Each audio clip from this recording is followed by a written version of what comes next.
दोस्तों, क्या राहुल गांधी जहरीले हैं? क्या राहुल गांधी इस देश के लिए कलंक हैं? क्या राहुल गांधी देश को अस्थिर करना चाहते हैं? बड़े अजीब से सवाल हैं, लेकिन ये सवाल मेरे नहीं है, ये सवाल कंगना रनौत के हैं।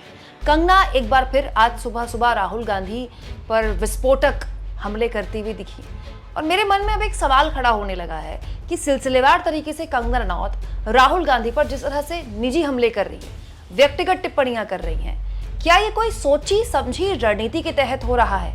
और अगर ये सोची समझी रणनीति के तहत हो रहा है तो क्या बीजेपी सेल्फ गोल कर रही है, एक भीषण गलती कर रही है? सब कुछ मैं आपको तफसील से बताने वाली हूँ, सिलसिलेवार तरीके से एक एक पॉइंट आपके सामने रखने वाली हूँ। लेकिन सबसे पहले जानिए कि राहुल गांधी पर बेहद अजीब तरीके से, बेहद हमलावर तरीके से आज सुबह कंगना रनौत क्यों आ गई। दोस्तों, आज मैंने आपको पहली खबर दिखाई, इसमें मैंने आपको बताया कि कल राहुल गांधी ने अपने सोशल मीडिया प्लेटफॉर्म्स में आके जो हिंडनबर्ग ने सेबी चीफ पर ताज़ा खुलासे किए हैं, बाकायदा उसको लेकर एक वीडियो शेयर की, तमाम तरह के सवाल खड़े किए राहुल गांधी ने। जो मार्केट रेगुलेटर है सेबी, उसकी चीफ पर सवाल खड़े हुए, सरकार पर सवाल खड़े किए, जो कि एलओपी के तौर पर, नेता प्रतिपक्ष के तौर पर उनकी जिम्मेदारी है। मतलब अगर राहुल गांधी ये नहीं करते तो उन पर लोग सवाल उठा सकते थे कि राहुल गांधी चुप क्यों है, क्योंकि भैया वो एलओपी है, उनका अधिकार बनता है इस तरह के मामलों में बोलना। तो राहुल गांधी ने इस तरह के मामलों में सरकार से सवाल पूछे कि अडानी को कौन बचा रहा है। इसके अलावा राहुल गांधी ने पूछा कि क्या सेबी ने सुप्रीम कोर्ट में झूठ बोला, क्योंकि सुप्रीम कोर्ट ने सेबी को ही जिम्मेदारी थी ना अडानी मामले में जांच करने के लिए, और जिसको जिम्मेदारी दी उसी पर अब सवाल खड़े होने लगे हैं कि अडानी की कंपनियों के साथ सेबी चीफ और उनके पति की मिलीभगत है। तो इस पूरे के पूरे मसले में न केवल सेबी पर सवाल उठे, बल्कि राहुल गांधी ने यह भी पूछा कि सुप्रीम कोर्ट क्या खुद संज्ञान लेगा इस पूरे के पूरे मसले पर। सरकार पर तो सवाल खड़े करेगा ही विपक्ष, यही काम है विपक्ष का। लेकिन ये सब कुछ सुनकर, राहुल गांधी की वीडियो सुनकर कंगना रनौत को बहुत बुरा लगा। इतना बुरा लगा कि कंगना रनौत ने राहुल गांधी को कलंक कह दिया, देश का कलंक कह दिया, और कह दिया कि देश को वो डिस्टेबलाइज यानी कि देश को अस्थिर करना चाहते हैं। कंगना रनौत ने एक लंबा चौड़ा पोस्ट लिखा हिंडनबर्ग के ताजा खुलासे पर और कहा, राहुल गांधी सबसे खतरनाक आदमी है, वो कड़वे, जहरीले और विनाशकारी हैं। उनका एजेंडा है कि अगर वो प्रधानमंत्री नहीं बन सकते तो इस देश को वो बर्बाद कर देंगे। हमारे शेयर बाजार को लक्ष्य करने वाली, टारगेट करने वाली हिंडनबर्ग रिपोर्ट, जिसका राहुल गांधी कल रात से समर्थन कर रहे हैं, बेकार साबित हुई है।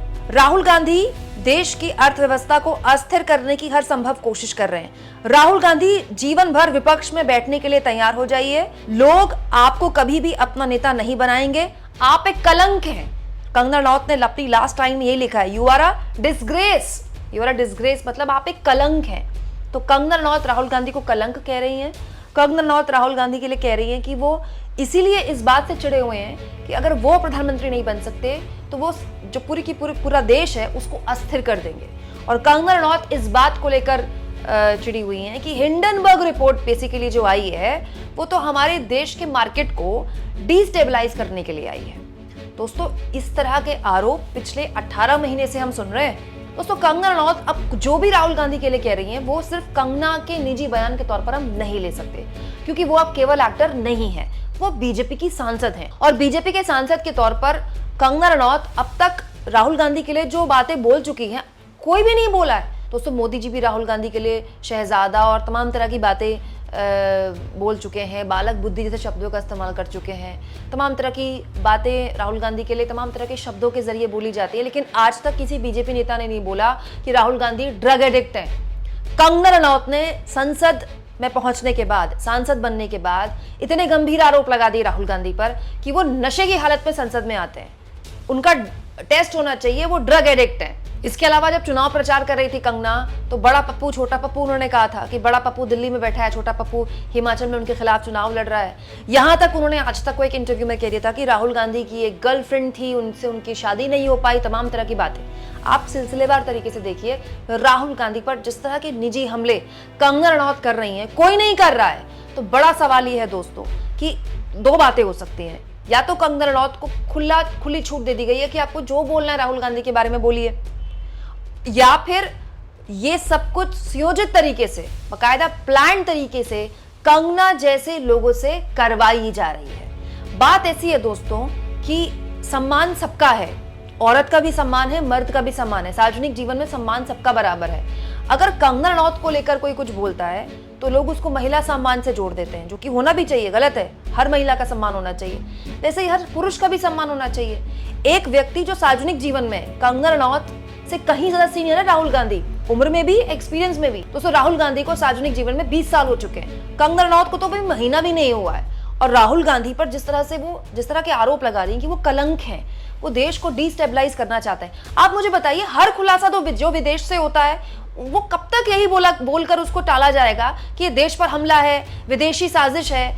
विदेश में अगर कोई रिपोर्ट आ जाए जिसमें देश की अर्थव्यवस्था की तारीफ हो, तो बीजेपी के तमाम नेता बम तरीके से उसको शेयर करते हैं। कोई ऐसी एजेंसी, मॉर्निंग कंसल्ट नाम की, जिसका सैंपल साइज इतना सा होता है, 125 करोड़ के देश में 500 से 5000 लोगों से भी वो नहीं पूछती है कि भारत का फेवरेट नेता कौन है, उसमें नरेंद्र मोदी टॉप कर जाएं तो एक पूरी खबर बन जाती है। सारे चैनल वाले उसको हेडलाइन बनाते हैं कि विश्व गुरु बन गए एक बार फिर से मोदी जी।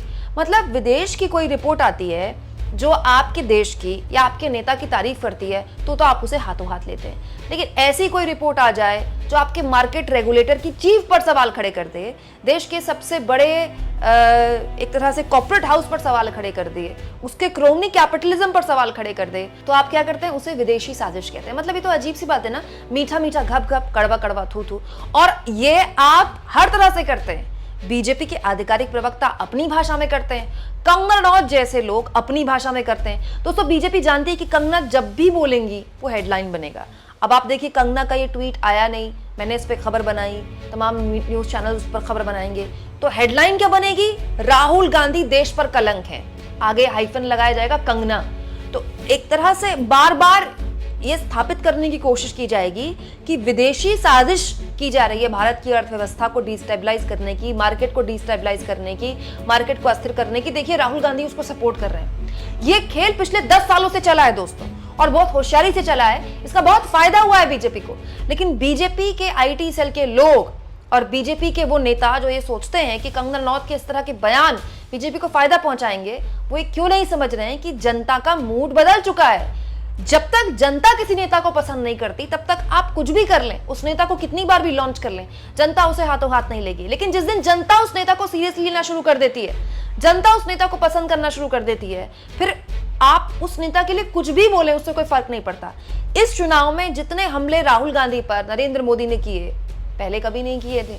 मतलब ये तक कह दिया मोदी जी ने कि कांग्रेस सत्ता में आएगी तो आपकी भैंस चुरा के ले जाएगी, मुजरे जैसे शब्दों का इस्तेमाल किया, मंगलसूत्र ले जाएगी। क्या हुआ? जनता ने ले लिया क्या?